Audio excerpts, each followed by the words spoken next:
तमिल पुठांडु व बैसाखी पर शुभकामनाओं का आदान प्रदान। राष्ट्रपति भवन में उपराष्ट्रपति जी की पीएम जी से भेंट। वैश्विक कच्चे तेल कीमतों में उछाल। पेट्रोल पर 18 रुपए प्रति लीटर और डीजल पर 35 रुपए प्रति लीटर हो गया। एक्सप्रेसवे का उद्घाटन करने से पहले पीएम मोदी जी ने देहरादून में भव्य रोड शो का नेतृत्व किया। अमित शाह ने बंगाल के कालियागंज में रोड शो में लिया हिस्सा। 2029 चुनावों के लिए महिलाओं के आरक्षण संशोधनों के शीघ्र पारित होने का आग्रह। और पाकिस्तान के रक्षा मंत्री ने ईरान अमेरिका वार्ता के अगले दौर की जल्द शुरुआत की उम्मीद है जताई। दर्शकों, हार्दिक स्वागत है आप सभी का नेशन वॉइस में। मैं मृदु आप सभी का हार्दिक स्वागत करती हूँ। प्रस्तुत है अब तक की मुख्य सुर्खियां और भी विस्तार से।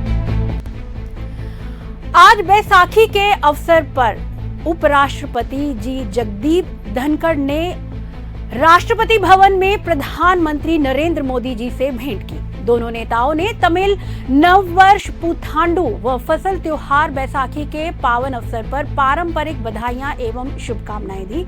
उपराष्ट्रपति जी ने राष्ट्रपति भवन में प्रधानमंत्री जी से भेंट कर भारी प्रसन्नता जो है वो व्यक्त की है। उन्होंने तमिल नववर्ष पुथांडु एवं फसल त्योहार बैसाखी के पावन अवसर पर सभी के लिए आगामी वर्ष में अपार सुख, शांति, समृद्धि व कल्याण की प्रार्थना की। उपराष्ट्रपति ने कहा, मैं इस भेंट से अत्यंत प्रसन्न हूँ। सभी के लिए सुखमय, शांतिपूर्ण व समृद्धि वर्ष की कामना करता हूँ। ये संदेश सांस्कृतिक एकता व सामाजिक समरसता को मजबूत करता है। उन्होंने कहा कि भारत भर में एक साथ मनाए जाने वाले ये नववर्ष देश की सांस्कृतिक समृद्धि व विविधता को दर्शाते हैं। ये त्योहार परंपरा, मूल्यों, आध्यात्मिकता व अनुशासन का अनुपम मिश्रण प्रस्तुत करता है। ये समकालीन उत्सव एक भारत श्रेष्ठ भारत के भाव को साकार करते हैं, जो राष्ट्रीय एकता को मजबूत बनाते हैं। आईओसी, बीपीसीएल व एचपीसीएल जैसी सरकारी तेल कंपनियां पेट्रोल पर ₹18 प्रति लीटर व डीजल पर 35 रुपए प्रति लीटर के बढ़ते नुकसान का सामना कर रही है। अमेरिका इजराइल के ईरान पर हमलों के बाद कच्चे तेल की कीमत 120 रुपए प्रति डॉलर बैरल तक पहुंच गई है। पंप कीमतें अप्रैल 2022 से जमा हुई थी, जिससे कंपनियों का घाटा लगातार बढ़ रहा है। भारत 2025 में अपनी कच्चे तेल आवश्यकता का 88% आयात करता है। पेट्रोल पर उत्पाद शुल्क 11.9 प्रति रुपए लीटर व डीजल पर 7.8 रुपए प्रति लीटर तक कम हुआ है, लेकिन पूर्व हटाने से भी ये घाटा पूरा नहीं हो रहा है। वर्तमान में ईंधन कर सरकार के कुल राजस्व का लगभग 8% है, जो FY 17 से 22% से काफी घटी हुई है। देहरादून में प्रधानमंत्री नरेंद्र मोदी जी ने आज रोड शो आयोजित किया, जहां सड़क के दोनों ओर भारी भीड़ ने उनका स्वागत किया है। प्रधानमंत्री जी दिल्ली देहरादून एक्सप्रेसवे का उद्घाटन करने के लिए शहर में हैं इस समय, और रोड शो से पहले उन्होंने उत्तर प्रदेश और उत्तराखंड की सीमा पर स्थित सिद्धपीठ मां दत्तकाली मंदिर में प्रार्थना की। इसके बाद उन्होंने मुख्य आयोजन स्थल जसवंत ग्राउंड देहरादून तक 12 किलोमीटर लंबे रोड शो का सफर शुरू किया। स्कूली बच्चों समेत बड़ी संख्या में लोग प्रधानमंत्री जी का स्वागत करने के लिए इकट्ठा हुए और उनके काफिले पर फूल बरसाए गए। मोदी दिल्ली देहरादून आर्थिक गलियारे का उद्घाटन करेंगे, जो दोनों शहरों के बीच यात्रा समय को आधे से भी कम कर देगा। वह सहारनपुर में हाई स्पीड एक्सप्रेसवे के ऊंचे हिस्से पर वन जीव मार्ग की भी समीक्षा करेंगे।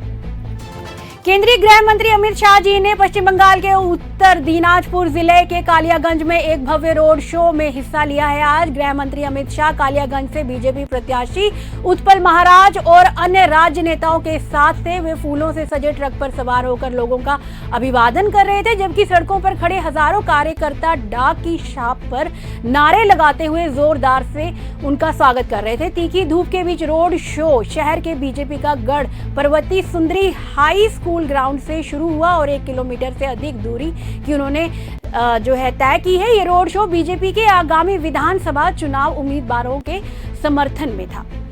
प्रधानमंत्री नरेंद्र मोदी जी ने नारी शक्ति वंदन अधिनियम में संशोधन कर 33% महिलाओं के आरक्षण को 2029 के लोकसभा और विधानसभा चुनावों से पहले लागू करने की अपील की है। उन्होंने सभी दलों से एकजुट होकर संसद के विशेष सत्र में इन संशोधनों को जल्द पारित करने का आह्वान किया है ताकि लोकतंत्र में महिलाओं की भागीदारी जो है वो मजबूत हो सके। ये कदम 2027 की जनगणना से डीलिंक कर 2011 जनगणना पर आधारित होगा, जिससे आरक्षण समय पर भी प्रभाव पड़ सकता है। उन्होंने कहा कि भारत की बेटियां अपने हक का हिस्सा अनंत काल तक इंतजार नहीं कर सकती। विधायकों में महिलाओं की मजबूत आवाज लोकतंत्र को ही सशक्त बनाती है। उन्होंने महिलाओं से अपने सांसदों से समर्थन के लिए संपर्क करने का भी आग्रह किया है। और आखिर में पाकिस्तान के रक्षा मंत्री ख्वाजा आसिफ ने कहा कि ईरान अमेरिका वार्ता का अगला दौर जल्द ही शुरू होने की उम्मीद है। इस्लामाबाद में शनिवार को हुए पहले दौर की 21 घंटे लंबी वार्ता सहमति तक नहीं पहुंच सकी, लेकिन रक्षा मंत्री ने सकारात्मक प्रगति का उल्लेख किया। उन्होंने कहा कि अगला दौर जल्द संभव है क्योंकि दोनों पक्षों के बीच सकारात्मक माहौल बना हुआ है। ये बयान ईरान अमेरिका संघर्ष को समाप्त करने के कूटनीतिक प्रयासों के बीच आया है। संसद भवन के बाहर मीडिया से बातचीत में आसिफ ने कहा कि वार्ता के बाद संतुष्टि का एहसास हुआ क्योंकि अब तक कोई नकारात्मक विकास नहीं हुआ है। इस्लामाबाद में हाल ही में हुए पहले दौर की वार्ता के बाद पाकिस्तान मध्यस्थता की भूमिका निभा रहा है इस समय, और ये कूटनीतिक प्रयास पश्चिम एशिया में तनाव कम करने की दिशा में एक महत्वपूर्ण कदम है। तो दर्शकों, नेशन वॉइस में अभी तक के लिए बस इतना ही। जानकारियों का सिलसिला यूं ही चलता रहेगा। बने रहिए अर्थ न्यूज के साथ और कहीं मत जाइएगा। तब तक के लिए नमस्कार, जय हिंद।